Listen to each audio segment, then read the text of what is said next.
Hey, what's up, everybody? So I wanted to show you the fruiting chambers I have. I got 4 shotgun chambers in here. This one is I'm going to be putting some cakes in there tomorrow. I got 4 of them because the jars were colonizing at different dates. So if you can see, this one was on the 14th. I stuck that in there, and you can see in here I used a black gold for the casing for the roll. After I dunked it, and then I used also, let me move this light here, this one was on the 12th, a lot sooner than any of these ones. I mean, a lot. Yeah, this was the middle. This one's the soonest right here, the 8th, and then this was the second one I put in there, which is 12th. And you can see there's already pins growing right there. There's a couple right there, and they're getting big pretty quickly. So I'm wondering, you know, if that black gold has anything to do with it. This one, I did not use black gold on it, but you can see this one's the first one, and I kind of was I was learning on this one. So you can see all the vermiculite was washed away because I wasn't doing it correctly.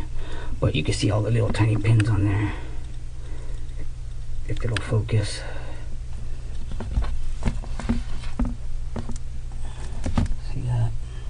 And they're growing pretty quickly. Been misting and fanning every day, about 4 times a day I do it. And I keep the lights at an angle. That way it's not on top, but if you do put them on top, at least, because this is not clear, I put them on the side. Have them at an angle, that way the light will reach the stems. That's what I've read. That's the best way. Like this one right here, I have this one like this, and I just have it like angled down. And this one. So I have all the lights. I'm gonna be putting some cakes in here tomorrow. This is the last. I'm only gonna have 4 of them. This, I just made this. You can see it. I put the holes, 1/4 inch holes, 2 inches apart from each other.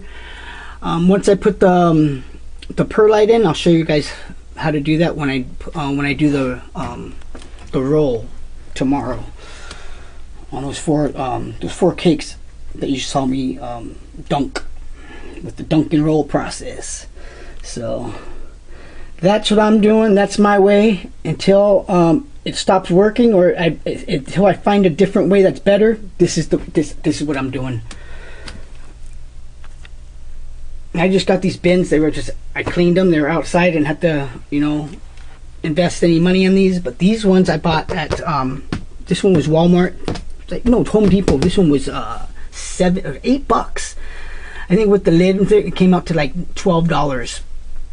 They charge you separate with the lid and like a container. This one I bought at Walmart. This was about same price.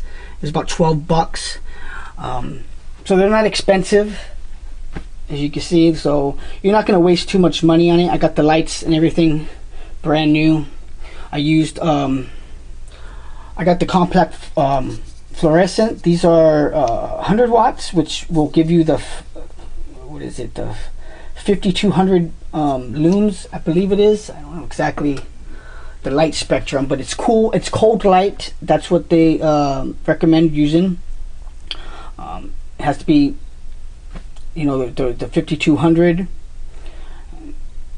and I would recommend using that. I think it's 100 watts. They're LED. I mean, the compact fluorescents are a little bit colder. They're not as hot, so you're not going to have to worry about overheating the terrariums. As you can see, I got them an inch above using 2 lids. That's where I have a sufficient air exchange. And these ones I just got off the ground. You don't want to put these on the ground because of the ground holds more contaminants than anything else. So I got them up raised from the ground. And then that's my timer. I got my timer, 12 hours on, 12 hours off. And I missed let me show you the digital gauge I have in here. It's not recommended using digital. I would use analog because these things can malfunction. over time, get all the humidity.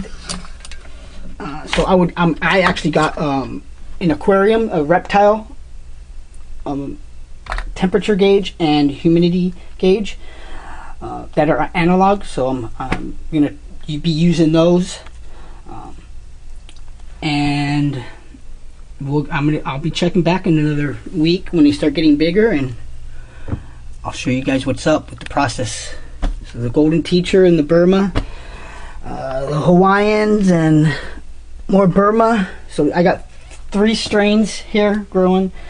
I'll be doing some more.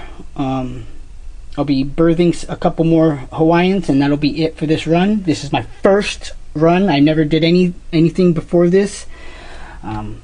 So I lost 12 jars that I got contaminated with. Out of 60, I got 12 jars that I contaminated, not including the Midwest substrate jars that came with the kit. There was 12 jars didn't even colonize at all. So those got thrown. I kept the jars and just threw the substrate away. I got the big Hawaiians. I only got one that was everything else got contaminated with the Malaysian strain I had with pink mold, which is a horrible strong mold. So the Hawaiian came up with yellow mold. Only one jar came up with yellow mold, and another jar was kind of weird looking, so I threw it out too. But I'm trying to prevent contaminations, and this is a learning process for me. So anytime something happens, I have to change it. This is a changing process, and hopefully it'll work. All right, guys, if you have any questions about these terrariums and you know, how to use them, I mean, literally you put holes everywhere 2 inches apart. You don't want too many holes because you can dry out the perlite. You don't want too small holes because it's not enough air exchange. So a 1/4 inch was recommended from the couple places I go to for that I learned from, especially from Mark Keith. He's one of the main ones, mycologist who teaches, and I learned everything from him. Even Willie Mako does his style too, so that's who I learned from. The website's Let's Grow Mushrooms, and it's good information. I recommend if you're struggling, if you have any issues, go there, because he's not gonna sugarcoat anything. This guy's he's gonna tell you exactly what it is, and I believe him. So that's what I do. I just research until I find someone who makes me feel comfortable using their ways. And I've gone through a lot of people, and I just don't trust them. So